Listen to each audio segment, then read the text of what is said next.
Hello po, good morning po ma'am. So ito po yung commercial na number 1, which is ito na lang po yung hindi naka-plaster. Ito po yung CR nya na ready for plastering na rin po, at yung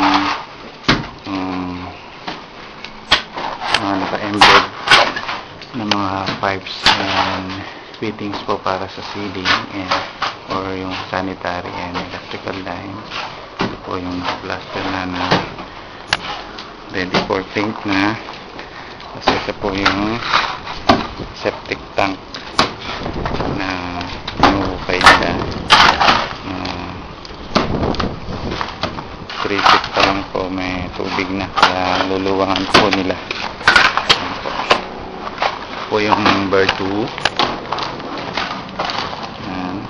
Yung mga number 2. Ito po yung hole na which is sasara din namin dahil gagamitin lang po namin ito temporary na daan papunta sa mga rooms. So ito yung mga ibang blocks na ginamit namin. Ito yung mga gamitin namin sa palitada, yung mixer. Ito po yung number 1 na commercial. So ito po yung mga dapat naming i-embed na kailangan pong i-embed dahil talaga pong kailangan. Tapos ito po yung CR ng number 1 hindi pa nakapalitada. Ito na lang po yung hindi nakapalitada sa first floor. Ito po yung mga cement. Tapos babalik po ako sa number 2 dahil may daan po doon punta sa mga rooms. Ito yung mga kagupan boys. Kasi ito po yung isang room na halos complete na po. Ito yung daan sa first floor, yung hallway. Ito po yung rooms na may partition. Ayan po si Barok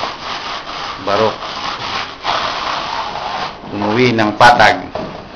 Ayan si Barok, hindi niya kasama si Krokan. Ito po yung isang rooms na maluwang na may CR. Ito po yung mga i-embed. Po yung sa papunta. Ito po yung lalim ng hagdanan, yung first floor. Ayan po si Kuya Dan. Kuya Dan, makakarating ka na ng Australia. Ayan po yung maliit na rooms na supposed to be CR siya, kaya lang ang nangyari po, gagawin na lang namin ng CR. So ito po yung, kung lalabas po ako, ito yung office. Sandali po, lalabas ako. So ito po yung sa hallway. Palitada na po lahat yan. Ito po yung sa box, yung sa ilalim po ng hagdanan sa back. At ito po yung hallway, papuntang kitchen. Sa first floor po ako. Ito po yung mga PVC door. Ayan po yung mga dapat na i-embed. Kasi ito po yung kitchen. Dito po namin lalagay yung kitchen.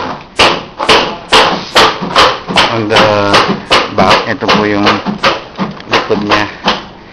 So ito po yung sa likod na nilagyan namin ng palapala para sa palitada. Ayan po, yung bakod dati alos kasing level na lang po ng flooring. So balik po ako sa akyat po ako ng second floor.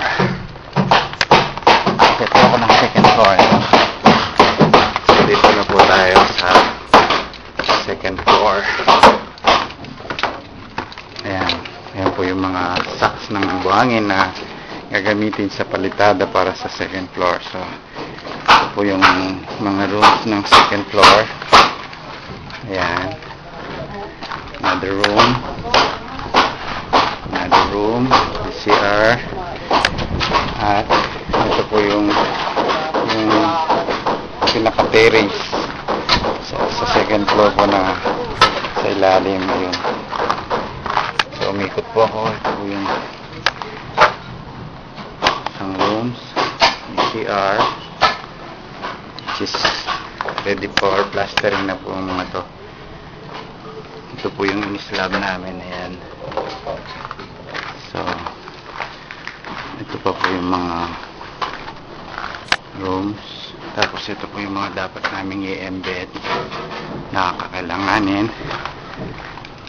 So ayan po.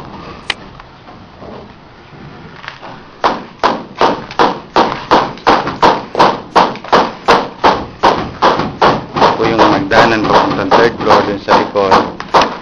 Ito po yung sa kitchen. Kasi ito po yung pinaka, yung may mga buha-buhangin po dito. Ito po yung pinaka receive area. So ito po, aakyat na ako ng third floor. Ayan. Ito po yung landing ng third floor. Ayan, nasa third floor na po ako. Ayan. Ready na po yung beam sa taas. Ayan po si Marvin Agustin. Ayan. Tumaba nga lang.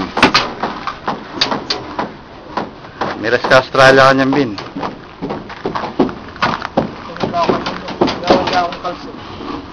Ang bin.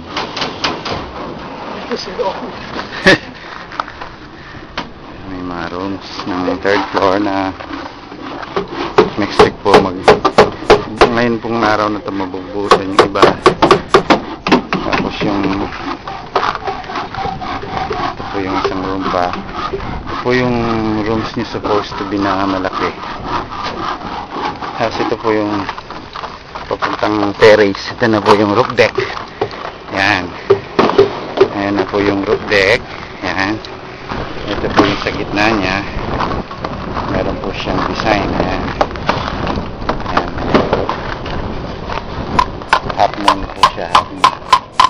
Kasi ito po yung sa harap. Pagkatapos po ng beam na to, ready for classes na kami bubuksan po ngayong araw na to. So ito po yung roof deck. Ito po yung